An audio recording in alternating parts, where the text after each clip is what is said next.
Hey everybody, Uncle Rich here for Who's Telling the Truth. Guy, tonight's a special show. It's show number 100. We hit the century mark. That's right. And, this is, just the fact that the show that we've had 100 shows proves that we're not going to be a one-hit wonder. I mean, really. And guys, we've had a lot of fun doing the show. I mean, me especially.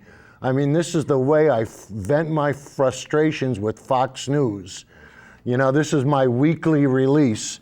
And, I want to thank everyone that's helped me. I mean, and really, there's been, first of all, my main squeeze, Judy, who's been with me, from the beginning.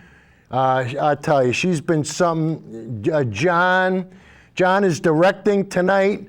It's funny because normally he's at night school, but tonight he's got off. So sometimes I really think there is a God. Kurt, this is his first show back. He's back from the hospital. I want to thank Dave and Dave from Comcast. And I want to thank Candy from Comcast. And I want to thank my buddy William. Oh, speak of the devil, hey, it only took him 100 shows to get here. but William's here. So anyway, guys, if it wasn't, no, William, you can't take, no, I need it, I'm reading from it. If it wasn't for William, all the agita that I had with the computer, he's the guy that helped me, because I tell you, when I started this show, I didn't know shit from Shinola, and I mean that. I had an idea, and that's all I had. And if it wasn't for people like William and everybody else, and especially my wife, who does all our sign work, and the fact that she puts up with me and she listens to me. That's a 7 dirty word. Keep it clean. And I especially want to say thank you to Uncle Joey. I mean, Uncle Joey has been an inspiration to me, and to people that really think Uncle Joey doesn't exist, But we're gonna show you a blog that I had with him today, just so you get a feel for it. But Uncle Joey's a Billy Tijotis that lives up in Catskill, and he's as conservative as they come, and he puts corporations before citizens. But what drives me nuts is Uncle Joey is a working man, just like most of us.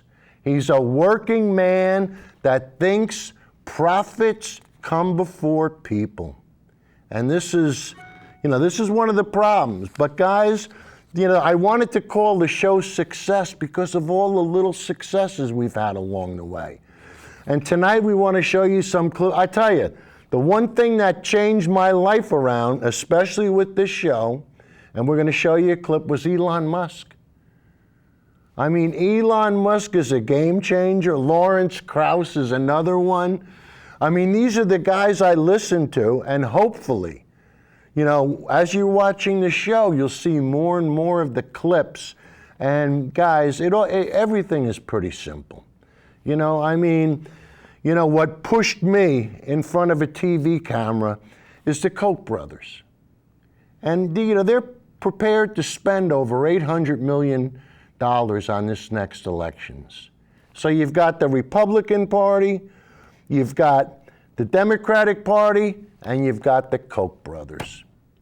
What's wrong with this picture? What kind of America are we living in?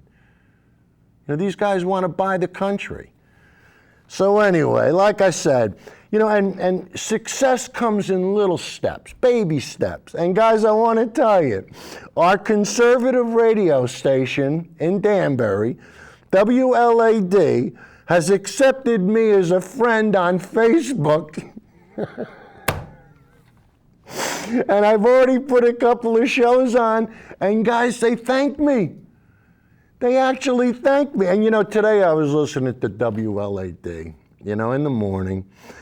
And the guy starts talking about the prison escapees, And the second guy got caught, and he was shot, and he's making a big case out of he was shot in the torso. And he's making a big thing out of he was shot in the torso.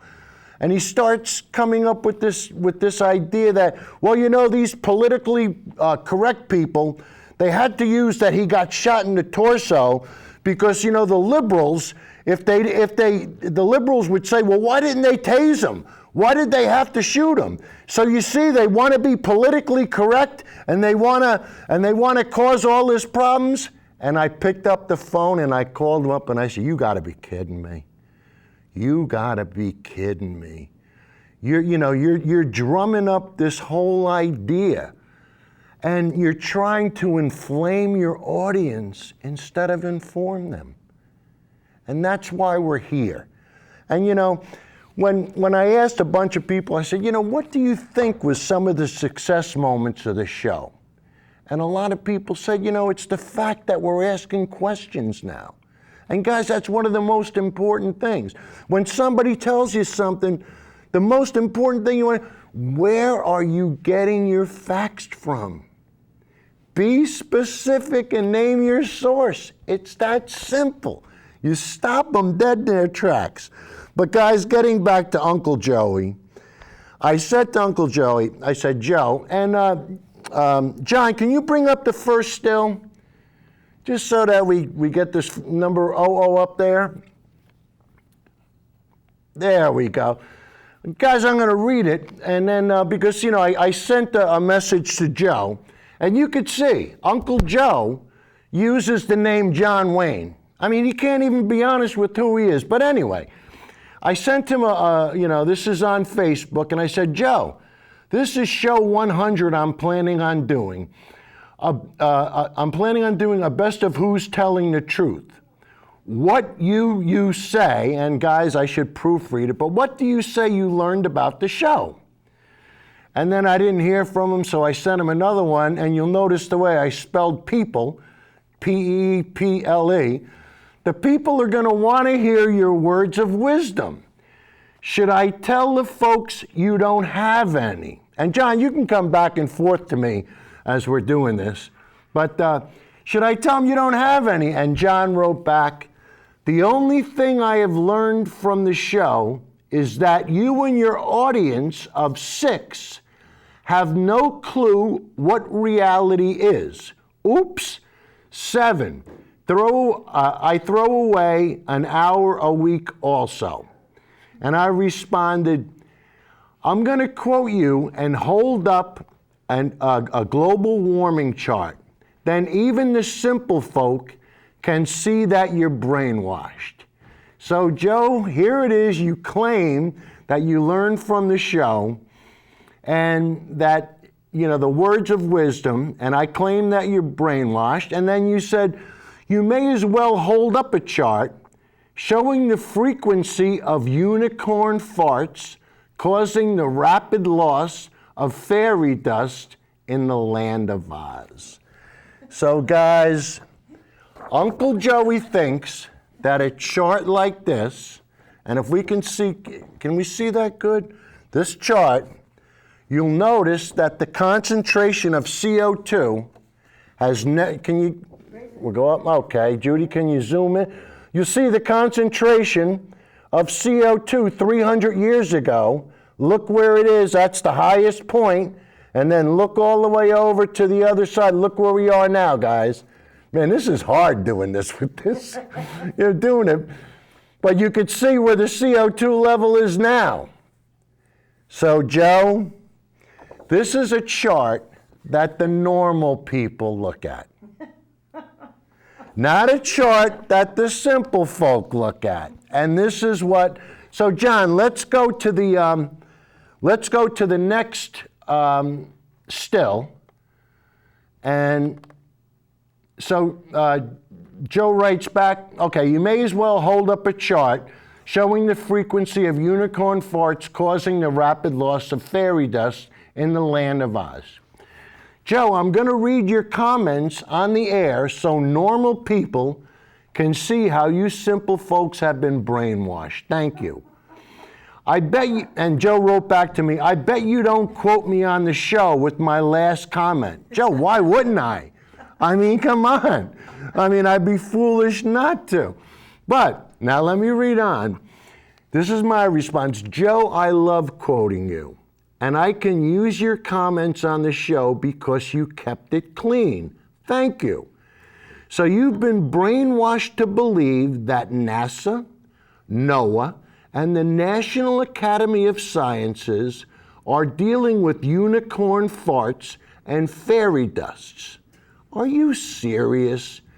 The Koch brothers really got their money's worth when they dumbed you down, didn't they? Thanks for proving it. The audience can see I'm not making this up because it's been published. So John, of course, this is not published works, guys, but the fact that he put it in print. Nobody put a gun to his head, nobody twisted his arm, nobody threatened him. He typed this stuff in on his own free will, and you guys see it, and you see what I'm dealing with. The people like Joe are not rational human beings. They're not normal people. They're simple folk. And hey, it's not Joe's fault. You know, the Koch brothers spend an enormous amount of money to brainwash the American people. And they're getting their money's worth. That's all. Now, we'll go to the last clip, the last still, and then, just to wrap this up with Joe. But, I said, thanks for proving this, Joe. And Joe says to me, you lose this time. And the reason why he said I lost is because the Supreme Court just announced that the regulations on the EPA are going to be have to be changed a little bit. So that's what Joe wrote to me. And of course, he didn't read it. He just posted the headline, which is par for the course. Because if he would have read it, he would have found out it wasn't as scathing as he thought it was. But I replied to him, I said, Joe, so you've been brainwashed that the idea that corporations can pollute makes you more happy. Are you serious? When are you conservatives going to start taking responsibility for your actions? And guys, I said that because you know how conservatives are hard workers and they always take personal responsibility because that's their credo. So I had to give him give him the business on that. But let me start over. So Joe, you've been so brainwashed that the idea of corporations can pollute makes you happy. And guys, that's what he's saying. Are you serious? When are you conservatives going to start taking responsibilities for your actions? I hope you get what you wish for. I hope you live downwind from a power plant. And guys, he doesn't care if he puts mercury in the water. He doesn't care if he puts, carbon in the air. And why? Because he's been brainwashed to believe that profits come before people. It's that simple. And how you could be so vehemently opposed. And then, of course, when the Pope jumped on the global warming bandwagon, I think, Joey, I think he excommunicated himself from the church. How is he going to sit there and, is he going to choose Christ? Or is he going to choose the Koch brothers?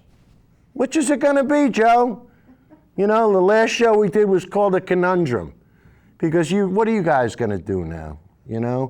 And then, anyway, at the very end, guys, Joe finally said, seems that you were rubbing it in my face the last two SCOTUS decisions. How does it feel? You lose, sorry. So John, can we go to the last still? And guys, I did give Joe the business because this is the Supreme Court ruled on Obamacare. And of course, Joey hates Obamacare even though he's on it. And the Supreme Court ruled that gay marriage is the law of the land. And the South admits that the Confederate flag's got to come down. 3 strikes and you're out, Joe. Sorry, toodles, you lost. No, and so he gives me the business about the EPA. And, you know, why would you want to do that? Why would you think that limiting an organization that wants to keep the water and the air and everything else clean, why would you think that's a victory? How distorted can your views be? All right, now, guys, I didn't come up with this normal people stuff by myself. I didn't. And I'm going to show you where it came from, and then we're going to talk about it. So, John, let's have clip number 3. Hit it. On acting on climate like we did yesterday, that shows how dramatically our world will change if we don't act, and just the benefits we can deliver if we do. I am doing that not to push back on climate deniers. You can have fun doing that if you want, but I've batted my head against the wall too many times, and if the science already hasn't changed their mind, it never will. But in any democracy, it's not them that carries the day. It is normal human beings that haven't put their stake in to politics above science. It's normal human beings that want us to do the right thing, and we will if you help us. Thank you very much. I always thought I was abnormal, and now I got the proof. You just heard the head of the EPA say that you are not normal unless you accept that line. Mark Morano fits that bill to the T. Guys, it's simple. If you're a climate denier, you're not normal. It's that simple.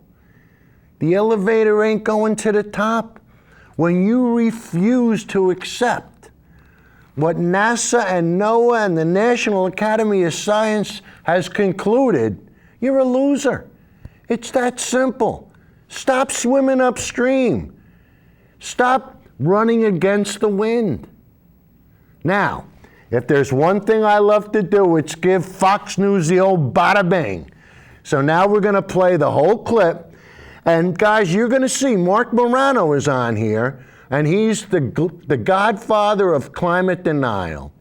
And the one thing you're going to notice, they're going to use the old Marty trick. If anybody remembers the debate I had with Marty, Marty pulled out covers from Time magazine and Newsweek saying that there was going to be global cooling. And I had to give Marty the old bada bing over that. But we're going to play the clip, and then I'll give them both the bada bing. So, John, hit it.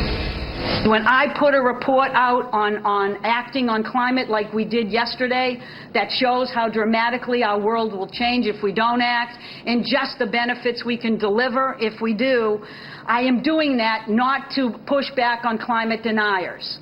You can have fun doing that if you want, but I've batted my head against the wall too many times, and if the science already hasn't changed their mind, it never will. But in any democracy, it's not them that carries the day. It is normal human beings that haven't put their stake in to politics above science. It's normal human beings that want us to do the right thing, and we will if you help us. Thank you very much. I always thought I was abnormal, and now I got the proof. You just heard the head of the EPA say that you are not normal unless you accept that line. Mark Morano fits that bill to the T. Mark, by that definition then, 30, 40 years ago when there were front page stories and Time and Newsweek and Business Week covers warning about the impending freeze and the great polar vortex that was going to grip the world, then that was the consensus then. You weren't normal if you challenged that view then. The exact opposite today, you're not normal if you challenge it now. That's weird. That's what's not normal. To me. You? Yes, what Gina McCarthy, the EPA chief, is saying is she wants conformity. And the government wanted conformity in the 1970s when everyone from the CIA, scientists at NASA warned about global cooling, and they want conformity now. They do not like dissent. That's why they label, smear. That's why we have Senator Whitehouse out there calling for RICO statutes to prosecute global warming skeptics. We have professors out there saying skeptics need to be treated, that what we believe is akin to racism. And this just goes on and on. We've had people call for Nuremberg-style trials for global warming skeptics. And Neil, the odd thing is, it's global studies by psychiatrists show that post-traumatic stress is coming from global warming believers who are afraid of an apocalypse, and they have so much stress and anxiety. They're the ones that actually, you could say, are abnormal because they're so afraid of the coming apocalypse. Skeptics don't believe it, so by that definition, we're more normal. We don't have that kind of stress on us. Or you can be blithely ignorant, too. I mean, there's that. So, but I do remember, and I'm reading a lot of those old cover stories in Time and Newsweek, like I said, warning about this impending cold. I think Leonard Nimoy had, hosted a documentary warning about, the polar bears would be running across Hawaii. I'm exaggerating to make the point that that was the big fear and accepted by more than 90% of the scientific community. That was then. So we have reason and history to at least give pause, but to more or less condescendingly swipe those who don't share your views and say that they're politically motivated, when in fact they could be just looking up in the sky and saying, I don't know, right? Yeah, I mean, we have Nobel Prize-winning scientists, former United Nations scientists, turning against the United Nations and the so-called consensus. What Gina McCarthy's saying is, unless you buy the EPA's vision of a coming calamity, unless we act, in other words, unless we pay more for energy, the EPA can't protect us from bad weather. The study she's out there hyping is a study saying that EPA climate regs will limit severe storms in the future. Well, the EPA is on record as admitting that any EPA climate regulations, not only will they not impact global CO2 levels, there's no way they could impact global storms, and there's no way they'll have any impact on global temperature. It's pure symbolism. You'd have to, frankly, be abnormal to believe that symbolic regulations by the United States government would impact future extreme storms and/or temperature. You know, that kind of abnormal response is something I'd expect from an abnormal person, but then again, hello, choir. All right, thank you, Mark. Incredible. What's incredible. What's the carbon footprint of electroshock therapy? That's the next thing. If they're going to treat skeptics for not being normal, that's what you got to ask. Just incredible. That's a nice way to frame it. All right, Mark, thank you very much. Thank you. All right, guys. Now, what's the one thing that you noticed about their argument? What did they present? What was their source? Their source was Time and Newsweek, right? Are Time and Newsweek peer-reviewed scientific journals? No. They're magazines. The front cover sells copies. They're a news magazine. It's not a science journal. So what happens? What do these guys do? Rather than what normal people would do with peer-reviewed journals, they trick the normal people and they turn them into simple folk by confusing them. And guys, this is what we have to stop. You know, Fox News is evil. Fox is not news. Fox is the Republican Party. That's all it is. And I mean, that's when people start to understand this. Now, the one thing that I really enjoyed, and that's what brought me on with this clip. Did you notice how Mark Morano mentioned the RICO statutes? Could you imagine if somebody like him and all the other climate deniers got put through the ringer the same way the tobacco companies got put through the ringer and had to contribute billions of dollars because of all the false claims and misrepresentations that they made? Can you imagine if we held them responsible? And we took all that money and we put it into solar and wind and geothermal and hydro and grid expansion. Guys, the answers are right in front of us, you know? Now, we're going to play the clip with Senator Whitehouse with the RICO statutes, and it's on a call-in. And guys, I never even thought of this, but this guy is sharp. So, John, let's have the next clip. Oh, we got a phone call? Oh, okay. Hello? You're on the air. Yes. Hello? Can you hear me? Yeah, I'm calling because I'm the one who said you didn't have the guts to make it a live phone-in. Well, what's on your mind? You. Oh, come on. I just watched your clip of Fox. Very factual. What was not factual about it? I just explained what wasn't factual about it. Try it again. I missed it. Yeah, I missed your argument. Well, I'll tell you what. Why don't you pay attention? No, and then- no. I listened to you. I didn't hear anything that you talked against their facts. So I. Okay. Well, Time Magazine and Newsweek are not peer-reviewed science journals. They're news magazines. They're printed to sell copies. Well, they're also left of left. They're also what? Left of left. Well, left to left. What does that mean? I want facts. I want data. Left of left. No, let's get one thing. Let's get one thing straight about science. Data and science is not left and right. It's really simple. It is to Time Magazine. Well, The truth is what they say it is. well, honey, here's what I'm telling you. Hey, don't call me honey. I'm not your honey. Well, listen. When you find something that's been falsified, you throw it out like yesterday's news. You get rid of it. And if you can't accept that, with you, but you don't give me the chance. well, how much of a chance do you want? The science on global warming is settled. No, it's not. Oh, what do you mean? No, it's That's where not. you're wrong. What sources do you have that say it's not? I read Scientific American. Yeah, okay, and Scientific American has said that global warming is not happening? No, it says the science is not settled. The science is not, unless you can prove it wrong, the science is settled. When you have 97% No, of the climate that is a number given by the Obama administration to make your feel better. See, there you go with the political stuff. You just said by the Obama administration. NASA is not Where your fact of 97% came from. No, the 97% came from John Cook. You need to do your homework so that you don't embarrass yourself when you call in on a show like this. Rich, Yes. you only knew how embarrassing what you say is.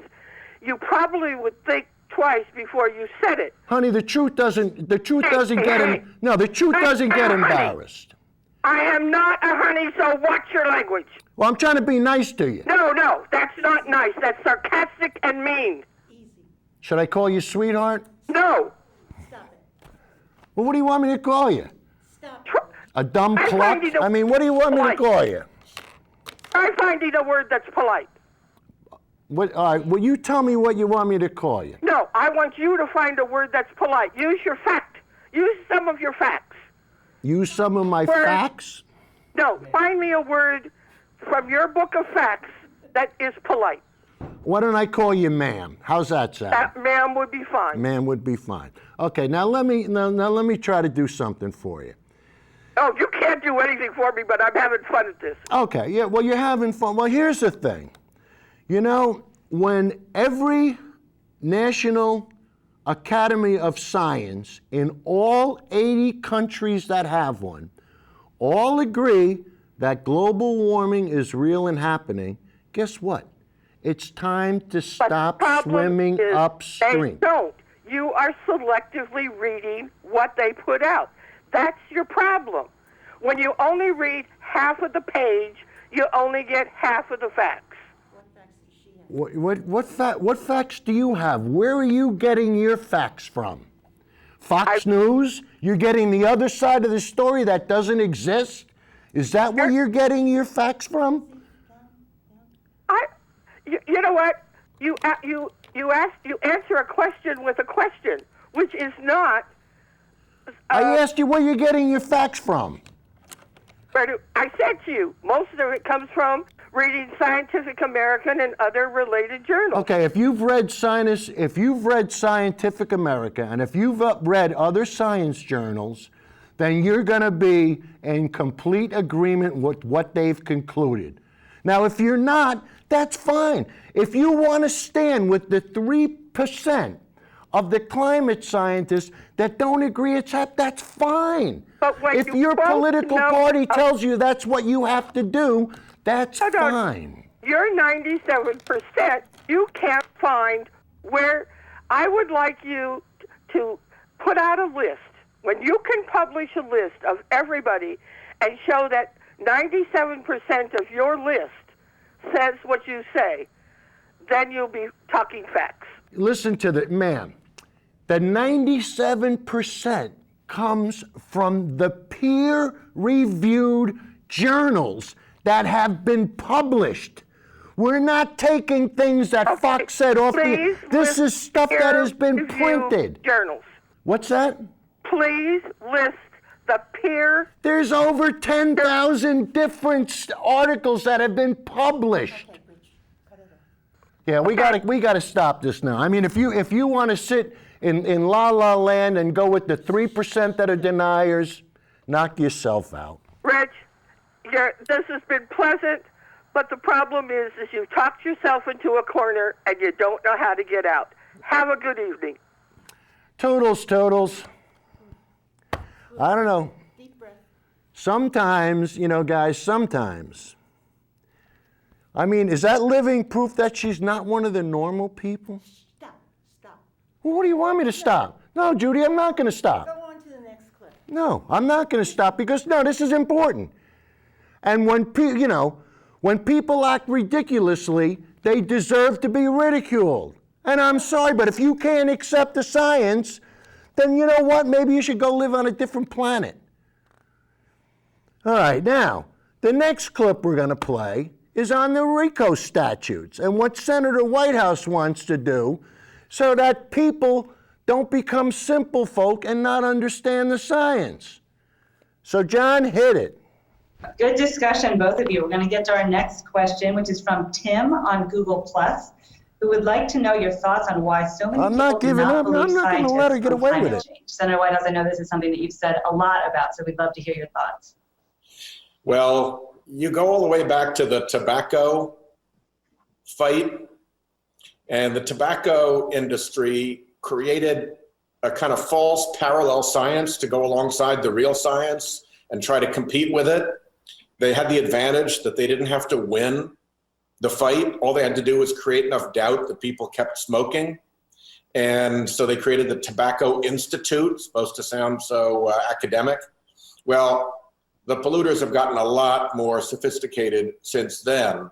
But this vast denial apparatus that propagates the false doubt, that props up the phony science, that gets these yahoos who can't survive peer-reviewed scrutiny onto Fox News, onto the cable shows, saying that they're scientists, they create an artificial conflict about this, and that's why I think there's doubt. A lot of people haven't seen through the scam that's being perpetrated. So that's one of the reasons I hope that we get another lawsuit out of the Department of Justice, like the one that they brought against the tobacco industry, that showed that that whole fraudulent scam was a racketeering enterprise and held them accountable for it. Let's get them. Let's get them. Hey, they brought it on themselves. You know, the industry could have made the changes themselves, but they didn't want to. They never wanted to. They wanted to take the resources out of the ground and they wanted to sell them. It was that simple. Why do you think we don't have wind and solar? Because they can't profit off them. You can't profit off a gust of wind. You can't profit off the sunshine. And they're so far vested, especially with the tar sands and with everything else that these yahoos, and I love the way Whitehouse said it.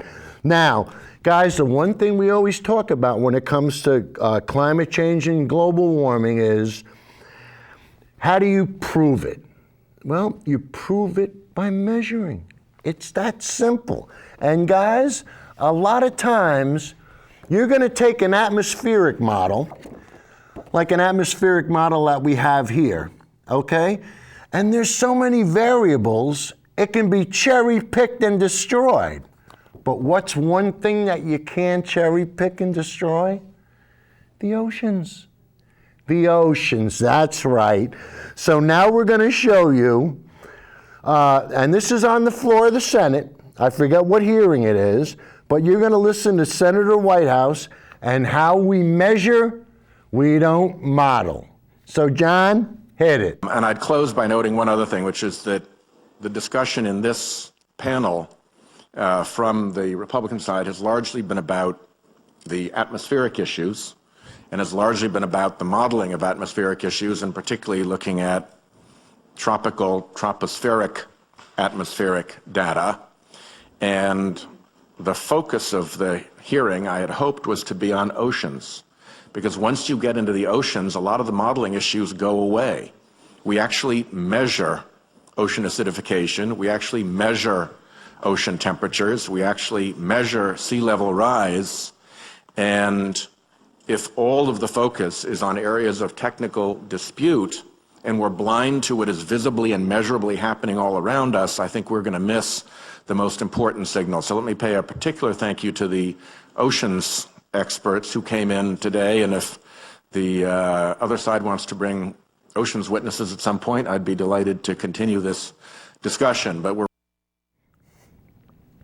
Okay, guys, so once again, with the oceans, we can measure the temperature of the ocean. Most importantly, we can measure the acidification of the ocean. I didn't even know this was going on. And next, we can measure the sea level rise. You can't ignore it. You cannot ignore these facts. Of course, people like the last caller will go out of their way to try to dismiss them because it's not politically correct for them. And this is, this is what we're dealing with.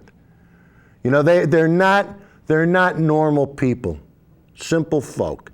And now we're going to play the full clip from Senator Whitehouse, and you can hear him on the floor of the Senate, and you can hear the deniers that try to give him the old double reverse. So, John, let's have the next disaster, that and so on. They undermine their own efforts to advocate for action because it's just not supportable. We do know a few things, though, as I understand it. We do know that warmer oceans create stronger storms because of the extra heat that's thrown up into the atmosphere off the warmer oceans. Is that an accepted phenomenon? Yeah, I mean, that independently is true, but at the same time, there's countervailing forces like wind shear. I understand. So, but at least that part is true, and it's also true that warmer oceans and warmer air carry more moisture and therefore can lead to more severe precipitation. That's a known scientific proposition, correct?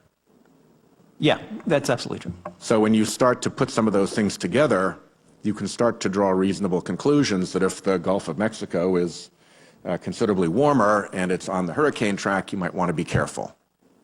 Absolutely correct. But again, if we can't detect that scientifically for decades, my thinking is we note that, identify it as a risk, and then we move on to talking about other bases for action. And it's interesting that a lot of the focus of the hearing has been on atmospheric models. I'd actually hoped to focus on oceans issues, and it's not your fault that you guys were selected as the Republican witnesses. But the other panelists bring a lot of oceans experience. And so if I'm taking you outside of your level of expertise, then just let me know. But it does strike me that when you compare the atmospheric data, you really do have to get into issues of climate modeling, and people can pick apart the modeling issues. When it comes to rising sea levels, when it comes to warmer ocean temperatures, and when it comes to ocean acidification, we're not talking about modeling, we're talking about measurement. Isn't that correct? Yes. So, I mean, we know that Newport, Rhode Island, 10 inches higher in sea level since the 30s. We know that has consequences. We know that Narragansett Bay is 4 degrees warmer mean winter water temperature than it was 30, 40 years ago. We know that that has caused a lot of valuable fish to move out and affected our fishermen in a very unfortunate way. Some of these things, once you look at the oceans, become much clearer, and the signal problem begins to dissipate. Don't you agree? Yeah, I think it's important to separate out looking for a signal of climate change, and I would agree with many of the witnesses today who said it's unequivocal that there's human caused climate change, from trying to find that signal in extreme events. We don't look at extreme events to show climate change. I'm over my time, so I believe this is a created universe. We share that common belief. I am delighted that the witnesses were here, and I want to thank them for their testimony. I do believe that NASA stands by its data that shows that the 12 warmest years on record since 1880 all happened in the last 15 years. I wasn't here for the Dust Bowl, but certainly it happened after 1880, and 12 out of 15 is pretty serious information. And I tend to believe that NASA knows what they're talking about, particularly when they're driving a rover around on the surface of Mars. That's not a small achievement. And I'd close by noting one other thing, which is that the discussion in this panel from the Republican side has largely been about the atmospheric issues, and has largely been about the modeling of atmospheric issues, and particularly looking at tropospheric atmospheric data. And the focus of the hearing, I had hoped, was to be on oceans, because once you get into the oceans, a lot of the modeling issues go away. We actually measure ocean acidification, we actually measure ocean temperatures, we actually measure sea level rise, and if all of the focus is on areas of technical dispute and we're blind to what is visibly and measurably happening all around us, I think we're going to miss the most important signal. So let me pay a particular thank you to the oceans experts who came in today, and if the other side wants to bring oceans witnesses at some point, I'd be delighted to continue this discussion. But we're really having two panels. We've got an oceans panel, which seems to be pretty unanimous, and we have an atmospherics and economics panel. And I think, to me, I'm from the ocean state. It matters a lot to Rhode Island when the sea level is 10 inches higher than it was in our last big crusher hurricane. When we get our next one, that's going to make a big difference. It makes a big difference to me when fishermen can't catch winter flounder any longer in Narragansett Bay because it's moved offshore and our lobstermen have to drive twice as far. As I think Dr. Leinen mentioned, when these fishermen have to drive farther to find their catch, it's not just a fuel burn, it's not just an expense, it's not just time. Fishermen have a dangerous job. They go out into a dangerous place, and the more time they have to spend for their catch out on the ocean, the more at risk they are. So it's really, really important to Rhode Island that we get this right. Yeah. Congratulations on your 100th show. Thank you. Hey, I just want to bring up 2 points if I can. Sure. Can you talk more into the phone, though? Yeah, I'm sorry I'm on this speakerphone, but it's the best I can do. Hey, the first thing is about the flag deal. If you go on the internet and research it, the original Confederate flag, or the flag used originally by the Confederate troops, the one that was used the most, was the pale sky blue with the white cross on it.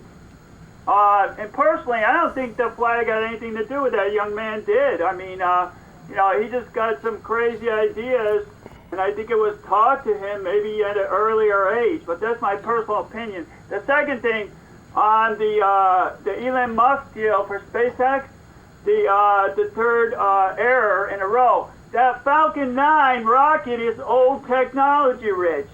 So I don't think there should be any excuses why that program isn't working.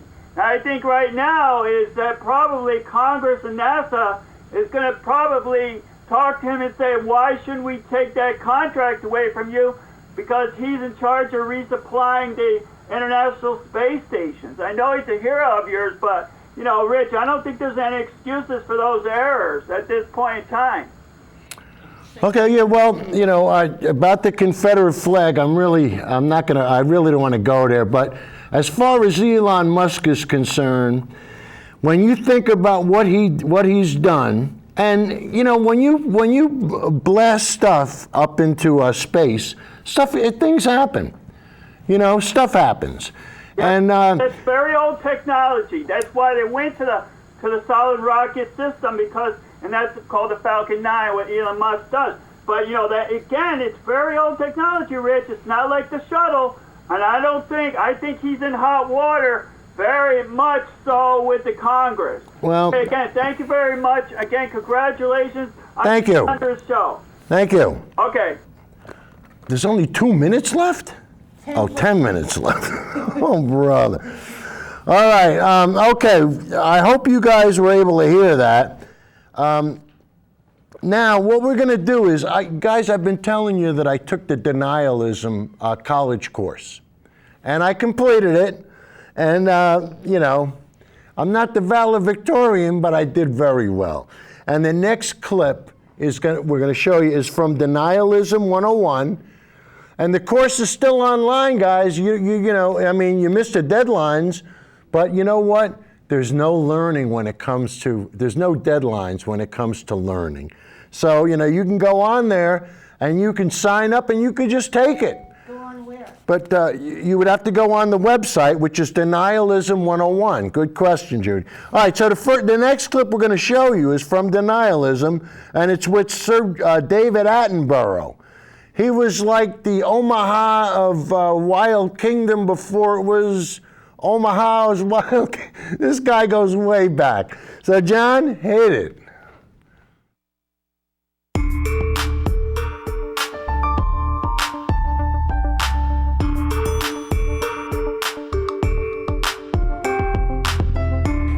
The two effects of climate change that I think we can be absolutely certain about, beyond any question, is that the temperature of the ocean is rising and the acidity of the ocean is rising.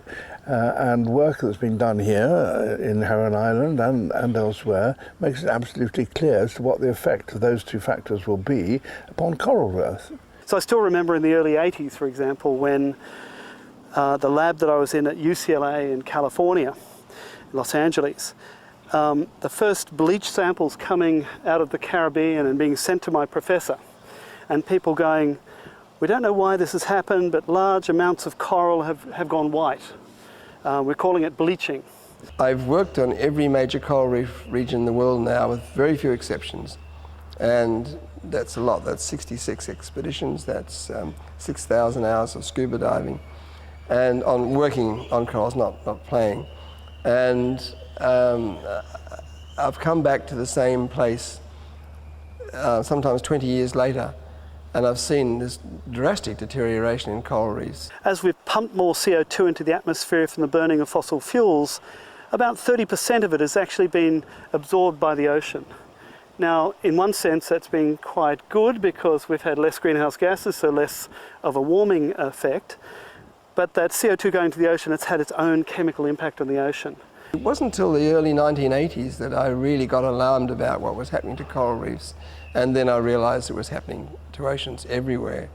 We've not only stressed these systems from a temperature point of view, we've also imposed a rapidly changing chemistry. And that chemistry is, well, I think it's fundamental to their biology and biology of most organisms. Something like a third of all marine species have some part of their life cycle in coral reefs. It's a huge proportion. And so when coral reefs go down, it's not just the extinction of corals, that's almost trivial. In this thing, it's the entire ecosystem goes down and takes with it, it'll take with it a third of all marine species. The other horrible thing about corals is they commonly grow best right at the tolerance of the temperature that will inevitably kill them. They like to live on the edge, thrill seekers, you know, in so many ways. And so if you make it a little bit warmer and they don't have time to adapt, you know, then you get the coral bleaching issues. We're really in the early stages of changes that are probably happening, well, they are, according to the IPCC, at a rate that's the highest in 65 million years. And so much slower and less significant changes have had huge impacts on life and ecosystems. We can look at what happened in the past, where habitats, where mass extinctions happen because of rapid climate change or because of habitat loss. And I think what we generally see, I mean, I'm no expert in this, but what I think we generally see is that similar types of organisms go extinct as those organisms which we now see on red lists that are very sort of critically endangered? Well, the mass extinction events, I think, show us what's possible with actually a lot slower change, which is pretty frightening. I mean, when you think about the rates of change we're seeing, apart from the Cretaceous boundary event when you had a asteroid hit the Gulf of Mexico or made the Gulf of Mexico, it's hard to think that a lot of these other ones happened over thousands of years, yet we're doing equivalent changes over a few decades. So I suppose these mass extinction events tell us that we can have some major effects with even a lot lower rates of change. It's not the amount of carbon dioxide, it's the rate at which it's building up. And for so much of the animal life in the oceans, they're not genetically equipped to accommodate such rapid change. Coral cover on the Great Barrier Reef has dropped by about a half since the early 1980s. So in a way it's really like demonstrating that adaptation isn't effective enough to drop that decline. If evolution was working to give them the tools to adapt to changing climatic conditions, they wouldn't be disappearing from hot places, and they are. I can't see a grain of evidence to tell me that we are not launching into the sixth mass extinction. There's never been an increase in carbon dioxide like we've seen. So observed extinction rates around the world right now have reached what I think most biologists would call a mass extinction level. So we are about, the exact rates are not precisely known. So we normally speak about extinction rates in terms of orders of magnitude relative to what would happen in the absence of human activity. So what the geological record indicates is a normal baseline rate of extinctions. Right now we are at about 1,000 times the natural rate of extinction, which puts us, more or less in the middle of the end of the age of the dinosaurs in terms of how fast species are disappearing from the world. The time passing and increasing those figures will lead to disaster unless something is done. And there are those who say that there's almost nothing that can be done, except, and my response to that is that it'll be worse if we do nothing. There's not an excuse for doing nothing saying you can't stem it. You can slow it down, that's for sure. And it'd be really culpable if we don't.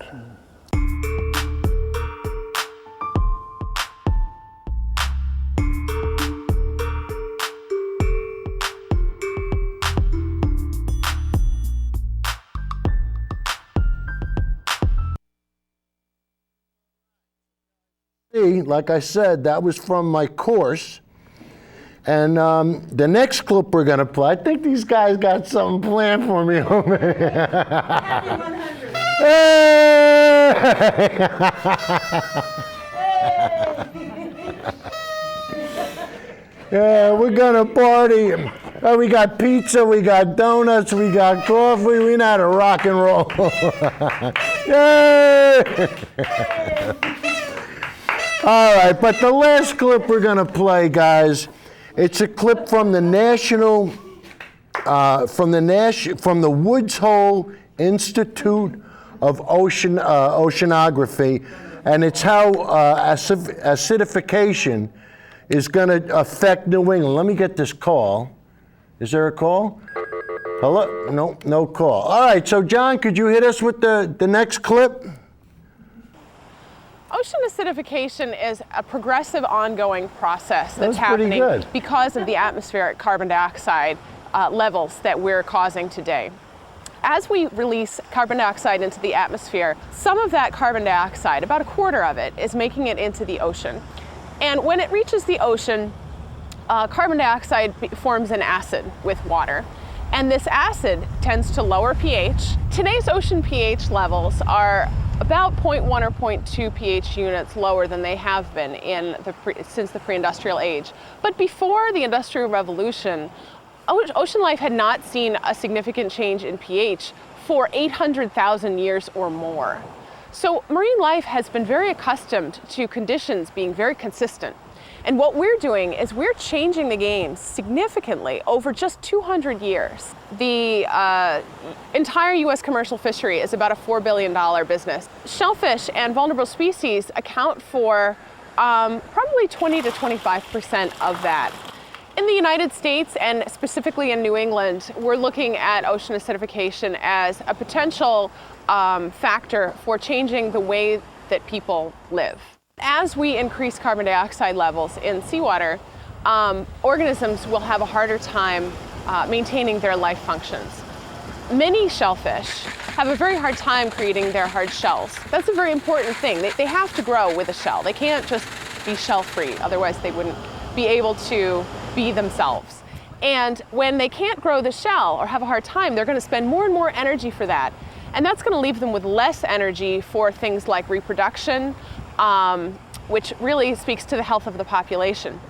If shells are thinner or less strong overall, those animals are going to be more susceptible to being eaten by predators, or they're going to be more susceptible to being damaged during storms, for example, that might break them.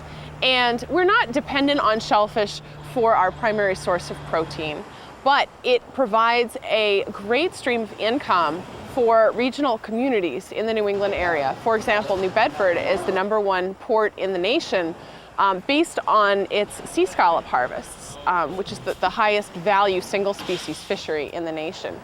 And if we were to somehow alter the sea scallop fishery because of ocean acidification, New Bedford is going to see even more changes than they already have in the past few decades. If we don't plan for this now and start really thinking seriously about how we want to use our marine resources and how we want to preserve them for the future, if we don't think about those things now, we may not have a chance in the future, because we're on this sort of runaway train of change because of human activities.